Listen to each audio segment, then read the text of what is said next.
So here we are in Maya, and based on the assignment that you did for the screwdriver, the insertion of holding edges, usually with a bevel, if we were developing an object like this, just some type of simple hood, is something that we were working on in terms of adding holding edges to this. And this is a perfectly legitimate way to model, and you can continue to model this way as you create high-resolution surfaces. And we could work with symmetry to bring things down. We're going to be working a lot with symmetry in this particular assignment. But this is the idea of you're inserting topology to help this particular object get a little bit more surface resolution. In terms of sub-D modeling, we've talked about the idea of the smooth mesh preview, which gives us a preview of what this object would look like if it was subdivided a certain number of times. That can be changed by the page up and page down buttons. 1 or 2 times is usually a good indicator, so that if I showed this in its modeled form like this, and then went ahead and smoothed it out, we would get a high resolution result.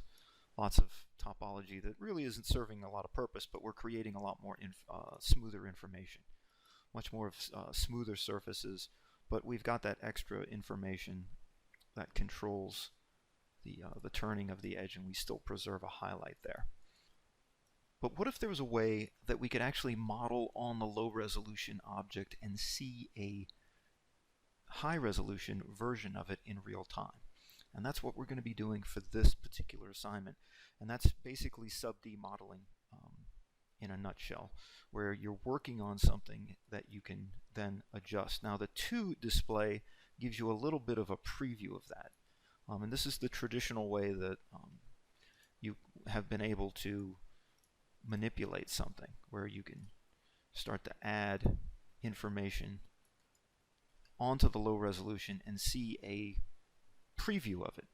It's not really the smooth mesh preview like the result that we see when we're all finished with things, but it's a bit of an interactive preview. And this has been Maya's way to make adjustments to just about anything. You can go ahead and use soft selection, kind of bring that down. You can start to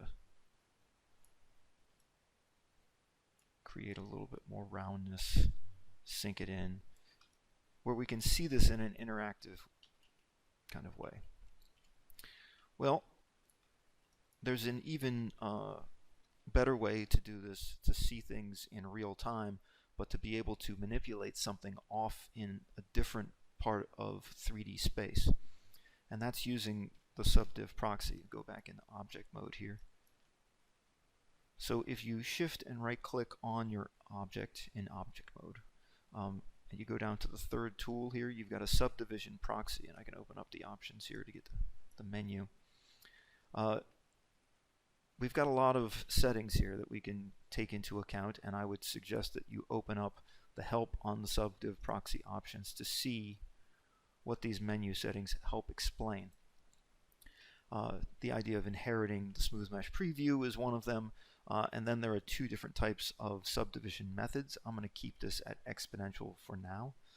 You can define these. You can define these after you apply the tool, and then there are different types of subdivision algorithms. We're going to use this Open Subdiv Catmull Clark. It's just named after the people who developed the idea of it. And then the concept of preserving certain areas.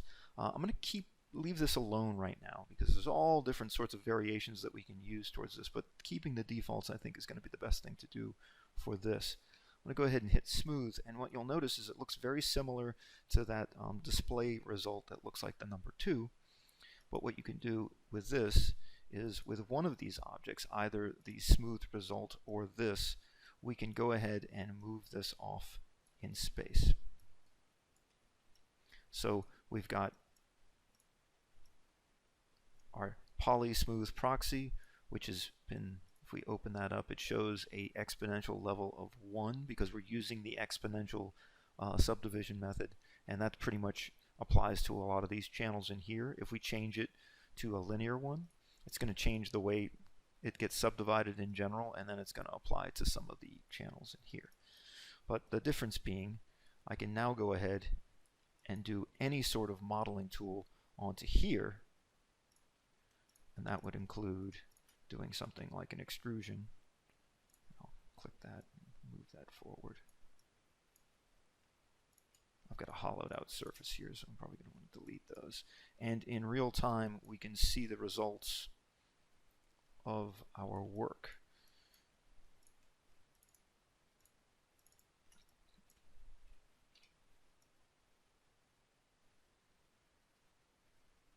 Go ahead and manipulate something along these lines. Very straightforward. It works with extrusions. It works with putting holes in things. You'll notice that the hole itself is subdivided and it becomes something that's circular. Now, that will leave us to sort of the other side of this equation, which is how do we get hard edges on something that becomes so interpolated? Well, the methods that you are using for the screwdriver are one way that you can do this. I'll just use the multi-cut tool to sort of do this. Actually, let's go ahead and use the bevel, since that's what we were using earlier, to go ahead and bevel an edge. And I'll go ahead and just update this like this and turn on that. But you can see, as you increase the level of subdivisions and as you tighten it, we can see this update in real time. However, this isn't the only way to go ahead and do this. We'll probably be using a combination of methods for this, but one of the ways that I'll be using on other ones is to actually use a creasing method.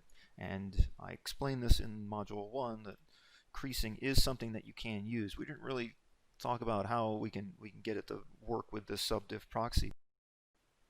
So I'll go ahead and shift and right click on this, and we'll use the Subdiv Proxy. You'll notice that the Crease tool is right next to the Subdiv Proxy, and there's a reason for that.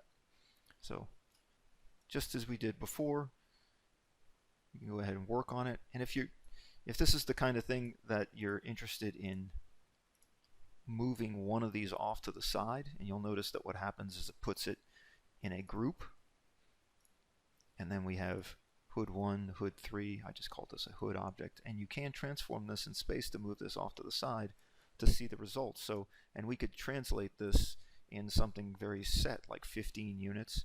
So you could work on something here and have all of this offset by 15 units so we could see the results side by side. Working on it over top of it is possible too, but sometimes it can get confusing, especially when I'm doing demos, so that's something to kind of keep in mind. So let me go ahead and change that like that.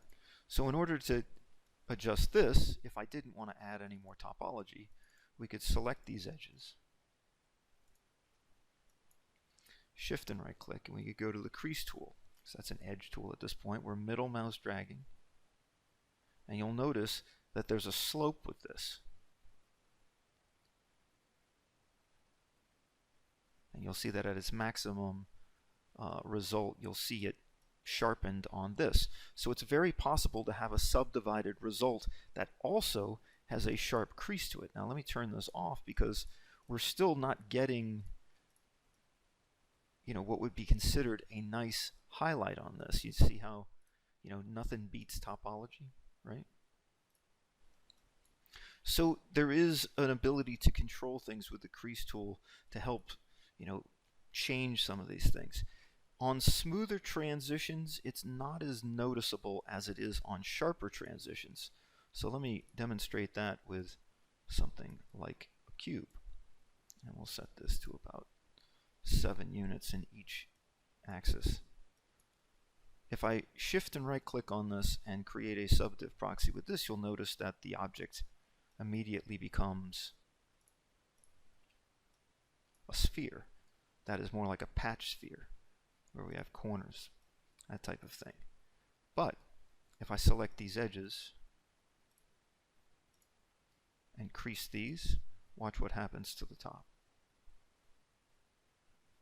we start to take this towards a, and I'll put this in almost like a cup or a bowl. So this creasing can be much more useful in very extreme situations when we're sort of recognizing that there's an object that we can, add a couple different subdivision levels to, and it inherits this creasing, so we get something along these lines. We can still go into this, our source object, can start to add an edge loop, can take this, Control E, extrude it. You can see, very easy to start to pull things around. And if you were trying to create something along the lines of a shoe, getting there is, not too difficult in terms of making the geometry work for you. It's also very possible to then go ahead and take something like this, crease it, middle mouse click, and again I'm working on the slope of the crease level. The more extreme, you can set it to something that's intermediate, but you can also drive it to its maximum amount so you get a hard edge. If you're looking for something that's very, very sharp like that. It's not going to have a bevel on it like the addition of topology in these examples, but it is going to help you create forms that have much more detail to them, and then we can go into this and start to add other types of detail to this. The whole goal of this is to really be able to work on something very simple that ultimately will be subdivided as something that has much more complexity that then you can later jump into and adjust things with custom tools if you want to add bevels in particular areas. But it should definitely start you off for this assignment. So in the next video we're going to get started with the cart, and I'm going to go ahead and create the front end, which includes the steering column and the front cover and the front end sort of semicircle of the cart.